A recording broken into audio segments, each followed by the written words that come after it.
Hello, this is Pankaj Kumar Dwivedi from Madhyanchal professional university Ratibad Bhopal. आज मैं अपने फर्स्ट लेक्चर में इन्वायरमेंटल इंजीनियरिंग फर्स्ट के बारे में, उसकी यूनिट नंबर फर्स्ट है जो वाटर डिमांड है, उसके बारे में आपके सामने क्या करने वाला हूँ, डिस्कस करने वाला हूँ। ठीक है, तो वाटर डिमांड कौन कौन से टाइप के होते हैं, ठीक है, पॉपुलेशन फोरकास्टिंग मेथड कौन कौन सी होती है, इनके बारे में बातचीत करेंगे हम। तो पहले इस यूनिट को स्टार्ट करने के पहले हम पहले वाटर डिमांड के बारे में जानेंगे कि वाटर डिमांड कितने टाइप की होती है और कौन कौन सी वाटर डिमांड्स होती है। ठीक है, तो वाटर डिमांड के बारे में बातचीत करने के लिए हम पहले क्या कर देते हैं, पहले हम देखते हैं कि थोड़ी देर के लिए एक एग्जाम्पल लेते हैं। मैं आपके सामने एक एग्जाम्पल लेके कुछ चीज़ें समझाता हूँ। कोई भोपाल जैसी सिटी है, ठीक है, उसमें आपको पानी की सप्लाई देनी है। तो भोपाल जैसी सिटी में पानी की सप्लाई देना है तो पहले आपको क्या निकालना पड़ेगा, डिमांड के बारे में बातचीत करनी पड़ेगी कि कितने टाइप की डिमांड होती हैं। ठीक है, जैसे ही आप डिमांड के बारे में बातचीत कर ले, थोड़ी देर के लिए आपको डिमांड के बारे में पता चला कि हमारे भोपाल जैसी सिटी के लिए पानी की सप्लाई करने के लिए कितना पानी की आवश्यकता है। ठीक है, इसके बाद हमें क्या निकालना पड़ेगा कि ये पानी हमें कहाँ से मिलेगा। ठीक है, हमें सोर्सेज के बारे में बातचीत करनी पड़ेगी। तो सबसे पहले हमें क्या निकालना पड़ेगा, डिमांड। पहले क्या निकालना पड़ेगा, डिमांड। किसी भी सिटी के लिए, किसी भी टाउन के लिए हमें पहले डिमांड निकालना पड़ता है, पहला डिमांड। और इसके बाद हमें किसके बारे में बातचीत करनी पड़ेगी, डिमांड के बारे में। डिमांड के बाद हमें बात करनी पड़ेगी कि हमें सोर्स कहां से मिलेगा, सोर्सेस। ठीक है, सोर्सेस के बारे में हमें क्या करना पड़ेगा, पहले बातचीत करनी पड़ेगी।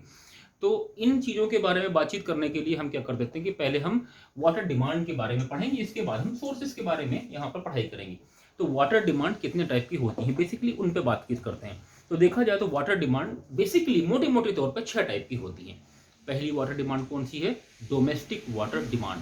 दूसरी कौन सी है आपकी, दूसरी है आपकी इंडस्ट्रियल वाटर डिमांड। ठीक है, तीसरी है आपकी इंस्टीट्यूशनल वाटर डिमांड। ठीक है, फिर है demand for the public use, और इसके बाद थेफ्ट डिमांड। ठीक है, इसके बाद है फायर डिमांड। तो कुल मिला के बेसिकली ये 6 टाइप की डिमांड्स होती हैं। ठीक है, इन डिमांड के बारे में हम एक एक करके डिस्कस करेंगे। ठीक है, तो जब भी हम इन डिमांड्स के बारे में बातचीत करते हैं, थोड़ी देर के लिए हम पहले नंबर पे लेके डोमेस्टिक वाटर डिमांड। तो डोमेस्टिक वाटर डिमांड, इन सभी डिमांड की कुछ पर्टिकुलर वैल्यू रहती हैं जो हर जगह हर सिटी के हिसाब से चेंज होती रहती हैं। लेकिन जो हमारा इंडियन स्टैंडर्ड कोड है उसने कुछ डिमांड्स की स्पेसिफिकेशन बना के रखे हैं कि आपको इतनी ही वैल्यू लेनी है। जैसे डिजाइन करने में, कोई पॉपुलेशन फोरकास्टिंग करने में, आपको किसी भी सिटी की प्लानिंग करने में आसानी हो। तो IS code 11 IS code 1172-1993 IS code है। इस कोड का सबसे ज़्यादा हम इस्तेमाल करते हैं जब भी हमें वाटर डिमांड को निकालने की आवश्यकता होती है। ठीक है, अब आपके बारे में आपको मैं ये बताना चाहूंगा कि पहले थोड़ी देखिए हम डोमेस्टिक वाटर डिमांड की बात करेंगे। तो डोमेस्टिक वाटर डिमांड की वैल्यू हमें कहां से मिली, इसी आईएस कोड से मिली। तो अब डोमेस्टिक वाटर डिमांड होता क्या है, डोमेस्टिक वाटर डिमांड ऐसी डिमांड जो हमें जो घरों में उपयोग होती है। थोड़ी देर के लिए हम ऐसी बातचीत कर सकते हैं जैसे हमें घर में लैट्रिन में, बाथरूम में, घर की साफ सफाई में, खाना पकाने में, पानी पीने में, कपड़े धोने में, इन चीज़ों में जो पानी की आवश्यकता होती है इसको क्या बोलते हैं, डोमेस्टिक वाटर डिमांड बोला जाता है। ठीक है, अब जो डोमेस्टिक वाटर डिमांड होता है उसका आईएस कोड के हिसाब से अलग अलग टाइप की वैल्यू रहती है। थोड़ी देर के लिए अगर आप बोलें कि वो जो सिटी है वहां पे फुल फ्लशिंग सिस्टम है, मतलब लोग ने लेटरिन बाथरूम में बड़े बड़े टब फ्लशिंग सिस्टम वगैरह सब लगा के रखे हुए, तो वहां के लिए आपको वैल्यू कौन सी लेनी है, 200 litre per day per capita per day की वैल्यू आपको लेनी है। अगर थोड़ी देर के लिए एक एवरेज सिटी है तो वहां पे आपको कितना, 135 लीटर पर head per capita per day के हिसाब से ये आपको वैल्यू लेके चलनी है। ये कौन बोलता है, आपका आईएस कोड बोलता है। ठीक है, तो आईएस कोड ने ये वैल्यू ले ली और हम इस वैल्यू को लेते हैं। देखिए, लीटर पर हेड पर डे, इसको बोलते हैं पर कैपिटा डिमांड बोलते हैं। ठीक है, इसको क्या बोलते हैं, पर कैपिटा डिमांड। इसके बारे में भी हम डिस्कस करेंगे ये चीज होती क्या है। मतलब थोड़ा देखिए, इसको समझिए, एक आदमी को एक दिन में कितने पानी की आवश्यकता होगी, इसको बोलते हैं लीटर पर हेड पर डे। बता, एल एल फिर इसके बाद dash head H divide by D. मतलब इसको कैसे, एल एच डी, लीटर्स पर हेड पर डे, ये वाली हम इसको वैल्यू को बोलेंगे। ठीक है, इसके बाद अगली जो हमारी जो डिमांड है उसको बोलते हैं इंडस्ट्रियल वाटर डिमांड। ये इंडस्ट्रियल वाटर डिमांड होती क्या है, थोड़ा देखिए। बहुत सारी सिटी, जैसे थोड़ी देर के लिए मैं एक एग्जांपल लेते हैं, थोड़ी देर के लिए एक सिटी जैसे भोपाल जैसी सिटी की बात के बारे में बातचीत करेंगे।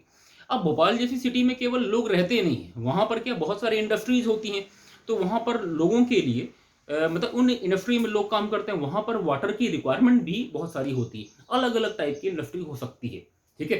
थोड़ी देर के लिए आपने ऑटोमोबाइल इंडस्ट्री का नाम सुना होगा, फार्मास्यूटिकल इंडस्ट्री का नाम सुना होगा, शुगर इंडस्ट्री का नाम सुना होगा, थोड़ी देर के लिए आपने पल्प एंड पेपर इंडस्ट्री का नाम सुना होगा, डिस्टिलरी इंडस्ट्री का नाम सुना होगा। इन सब के लिए वाटर डिमांड की वैल्यू अलग अलग रहती है, और अलग अलग जगहों में वाटर डिमांड की वैल्यू क्या होती है, आपकी चेंज होती रहती है।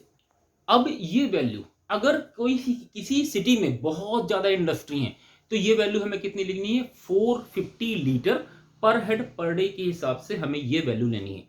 अगर थोड़ी देर के लिए ये वैल्यू क्या हो जाती है, चेंज होती है, थोड़ी देर के लिए कोई एक एवरेज सिटी है जिसमें छोटी मोटी इंडस्ट्री है, तो नॉर्मल वैल्यू कितनी लेनी है, 50 लीटर पर हेड पर डे पर ये वैल्यू लेके आपको क्या करना है, कैलकुलेशन करना है, ठीक है। इसके बाद थोड़ी सी हम और चीज बात कर देते हैं कि ये जो वैल्यू जो मैंने आपको एक 450 और 50 बताई, तो ये देखा जाए तो बहुत ज्यादा अंतर है, लेकिन आपको ये ध्यान रखना है कि पहले हम जिस सिटी के लिए पॉपुलेशन, जिस सिटी के लिए हम वाटर रिक्वायरमेंट, ये तो वाटर डिमांड की वैल्यू निकालने वाले हैं, वो वाटर डिमांड की वैल्यू हमें ये देखना पड़ेगा कि वहां पर कौन कौन सी चीजें हैं, कितनी बड़ी इंडस्ट्री है, छोटी है, स्मॉल स्केल इंडस्ट्री है, मीडियम इंडस्ट्री है, इन सब के बारे में आपको बातचीत करनी पड़ेगी। इन सबको देख के ही आप ये वाली वैल्यू निकालेंगे। अगली है कॉमर्शियल वाटर डिमांड, कि ये कॉमर्शियल वाटर डिमांड क्या होती है। थोड़ी देर के लिए हम जिस सिटी के बारे में बातचीत कर रहे हैं, उस सिटी में स्कूल्स होंगे, हॉस्पिटल होंगे, कॉलेजेस होंगे, वहां पर एयरपोर्ट होगा, रेलवे स्टेशन होगा, तो इन जगहों में हमें पानी की रिक्वायरमेंट देनी पड़ती है, वहां पर पानी की रिक्वायरमेंट होती है। तो जनरली ये जो वैल्यू है वो कितनी, 50 लीटर पर हेड पर डे के हिसाब से आपको लेनी पड़ती है। ये आपका आईएस कोड बोलता है। वो कभी कभार थोड़ा बहुत आपको चेंज ओवर कर सकते हैं, ठीक है। तो आपको कितनी वैल्यू लेनी है, 50 लीटर पर हेड पर डे के हिसाब से ये आपको वैल्यू लेनी है। अगली जो डिमांड है उसको बोलते हैं demand for the public use. अब ये क्या होते हैं डिमांड फॉर पब्लिक यूज, आपको अच्छी तरह से मालूम है, जब हम जिस सिटी में रहते हैं वहां पर देखा जाए तो जो आपकी म्युनिसिपल कॉर्पोरेशन है, म्युनिसिपल कॉर्पोरेशन क्या कर देती है, वहां पर बहुत बड़े बड़े पार्क इस्टेब्लिश करती है, चौराहे जो स्क्वायर्स होते हैं वहां पर देखिए कि खूबसूरत बनाने के लिए पौधे वगैरह लगाए जाते हैं, साथ में वहाँ फाउंटेन वगैरह भी अपन लगाते हैं, ठीक है। तो फाउंटेन चौराहों पर ये सब चीज़ों की व्यवस्था करने के बाद क्या होता है कि इन जगहों में हमको इन जगहों को रख रखाव करने के लिए, अच्छा रखने के लिए पानी की आवश्यकता पड़ेगी, क्योंकि पौधे लगाए हैं तो उनमें पानी देना पड़ेगा। और आपने फव्वारे चौराहे पे लगाए हुए हैं तो आपको क्या करना पड़ेगा, वहां पर भी पानी देना पड़ेगा। बेसिकली तो ये वहां पर भी पानी देना पड़ेगा। तो हर जगह पानी की वैल्यू की एक पर्टिकुलर वैल्यू आपको ले चलनी है कि अगर कोई सिटी है वहां पर ऐसा है, तो वहां हमें पानी की वैल्यू कितनी लेनी है। तो हम इसके बारे में हम जो बातचीत करेंगे, ये हमें वैल्यू 10 लीटर पर हेड पर डे पर पर्सन, ये वैल्यू आपको लेनी है, ठीक है। इसके बाद है अगली वैल्यू है, अगला जो हम जिस डिमांड के बारे में, अगली डिमांड है फायर डिमांड। सबसे इंपॉर्टेंट डिमांड है। अगर हम मेन डोमेस्टिक वाटर डिमांड के बारे में बात करें, इंस्टीट्यूशनल के बारे में बात करें, इसके बाद इंडस्ट्री के बारे में बात करें, तो सबसे ज्यादा इंपॉर्टेंट डिमांड है कौन सी, आपकी फायर डिमांड। कारण क्या है, उसके कुछ कारण है। देखिए क्या होता है, किसी भी इंडस्ट्री में कहीं ब्रेक डाउन हो जाए, मतलब फायर लग जाए, आग लग जाए, तो अब क्या होगा, अब आग लग जाने पे अगर आपने पानी का स्टोर नहीं करना तो क्या करना पड़ेगा, आपको बहुत दूर से पानी को लेकर क्या करना पड़ेगा, वहां से लेकर आना पड़ेगा। जब तक आग बुझाएंगे तो पता चला कि पूरी के पूरा आग ने सब कुछ सत्यानाश कर दिया।